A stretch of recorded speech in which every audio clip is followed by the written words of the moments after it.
आज हम बात करेंगे देवयानी इंटरनेशनल के बारे में। नहीं, विंडलस बायोटेक के बारे में। अरे नहीं, कर्सना डायग्नोस्टिक के बारे में। नहीं, एक्सारो टाइल्स के बारे में। तो चलो ठीक है, आज हम बात करेंगे इन सभी कंपनीज के बारे में, क्योंकि इनके आईपीओ 4 अगस्त को ओपन हो चुके हैं और जल्द ही क्लोज भी होने जा रहे हैं। तो चलिए फिर एक एक करके जानते हैं इन कंपनीज की बेसिक डिटेल्स, फाइनेंशियल्स और आईपीओ में सब्सक्राइब करना है या नहीं।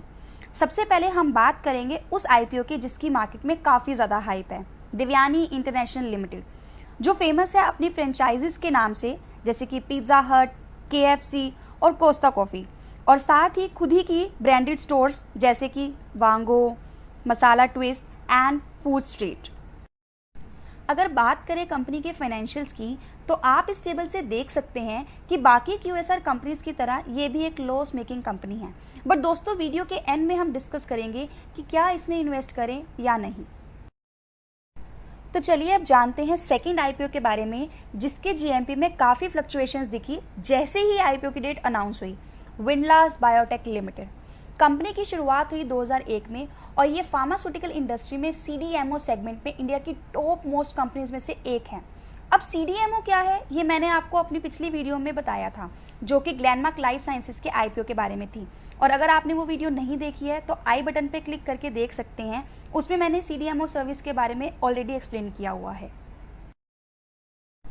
अगर बात करें कंपनी के वर्टिकल्स की, तो कंपनी का मेजर रिवेन्यू सीडीएमओ से ही आता है, फिर ओटीसी एंड देन एक्सपोर्ट से। चलिए जानते हैं कंपनी के फाइनेंशियल्स कैसे हैं। जैसे कि इस चार्ट से क्लियर है कि कंपनी का रिवेन्यू तो ईयर ऑन ईयर इंक्रीज हुआ है, बट इसका profit year on year declining trend में है। अब इसमें इन्वेस्ट करना है या नहीं, वो जानने के लिए वीडियो को एंड तक ज़रूर देखें। तो चलिए बात करते हैं अब उस कंपनी की जिसको कोविड की वजह से काफ़ी फ़ायदा हुआ है, कर्सना डायग्नोस्टिक लिमिटेड। जैसे कि नाम से ही पता चल रहा है कि कंपनी डायग्नोस्टिक सर्विसेज प्रोवाइड कराती है, जैसे कि X-ray, MRI, routine clinical laboratory test. और अगर बात की जाए कंपनी के फाइनेंशियल्स की, तो ये एक लॉस मेकिंग कंपनी थी मार्च 2020 तक, जिसे कोविड के चलते विंडफॉल गेन हुआ एंड मार्च 2021 में इसे 18 करोड़ का प्रॉफिट हुआ। अगर इन्वेस्टमेंट की बात करें तो मैं आपको अपनी राय वीडियो के एंड में शेयर करूंगी। चलिए बढ़ते हैं एक्सारो टाइल्स लिमिटेड की तरफ। नाम से पता चल रहा है कंपनी विट्रीफाई टाइल्स मैन्युफैक्चर करती है और अपने प्रोडक्ट्स लार्ज प्रोजेक्ट्स के लिए होटल्स को, हॉस्पिटल्स को, government, residential, educational, commercial builders को सप्लाई करती है। और इसी के साथ कंपनी एक्सपोर्ट भी करती है। इनके 1000+ डिफरेंट डिज़ाइंस हैं 6 डिफरेंट साइजेस में। कंपनी के फाइनेंशियल स्टेबल हैं अगर आप लास्ट 3 ईयर का डेटा कंपेयर करते हैं। जानते हैं अब आईपीओ की डिटेल्स। तो आईपीओ ऑलरेडी ओपन हो चुका है मार्केट में 4 अगस्त। आईपीओ की क्लोजिंग डेट रहेगी 6 अगस्त। अगर बात करें प्राइसिंग की, तो देवयानी इंटरनेशनल लिमिटेड का प्राइस है 86 to 90 रुपीज़ पर शेयर। विंडलस बायोटेक का है 448 रुपीज़ to 460 पर इक्विटी शेयर। कर्सना डायग्नोस्टिक का है 933 to 954 पर शेयर। एक्सारो टाइल्स का है 118 to 120 पर शेयर। अगर बात करें लोट साइज की, तो देवयानी इंटरनेशनल लिमिटेड के एक लोट में 165 शेयर्स हैं, विंडलस बायोटेक लिमिटेड के 30 शेयर्स हैं, कर्सना डायग्नोस्टिक के 15 शेयर्स, एक्सारो टाइल्स के 125 शेयर्स। देवयानी इंटरनेशनल लिमिटेड का आईपीओ लिस्ट हो जाएगा 16 अगस्त को और बाकी आईपीओ की लिस्टिंग डेट 17 अगस्त है। अब बात ये है कि इतने सारे आईपीओज हैं, अप्लाई किस में करें भी या नहीं। दोस्तों, अगर पिछले ट्रेंड को देखें तो मार्केट में सोना जैसी कंपनी भी लिस्टिंग गेन दे गई थी और अभी कुछ ही दिनों में मार्केट थोड़ा फ्लक्चुएट कर रही है, क्योंकि ट्रेडर्स भी कंफ्यूज हैं, इसलिए जीएमपी भी फ्लक्चुएट कर रहा है।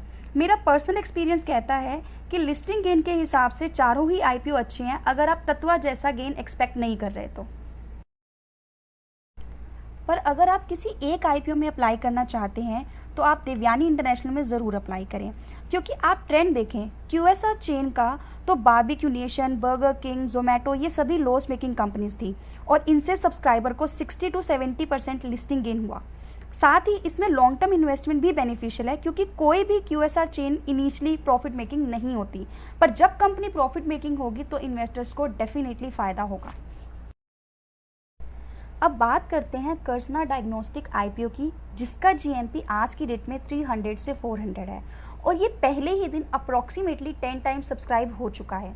दोस्तों मेरा पर्सनल इंटरेस्ट इस आईपीओ में नहीं है, क्योंकि मैं पहले ही बता चुकी हूँ कि इस कंपनी को विंडफॉल गेन हुआ है कोविड की वजह से, जो कि एक एक्सेप्शनल सिचुएशन है।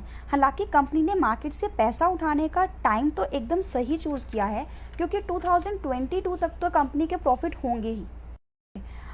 पर ग्लेनमार्क लाइफ साइंसेज पे जो रिस्पॉन्स रहा है मार्केट का, उसी की वजह से बस इस आईपीओ पे थोड़ा सा इम्पैक्ट पड़ा है।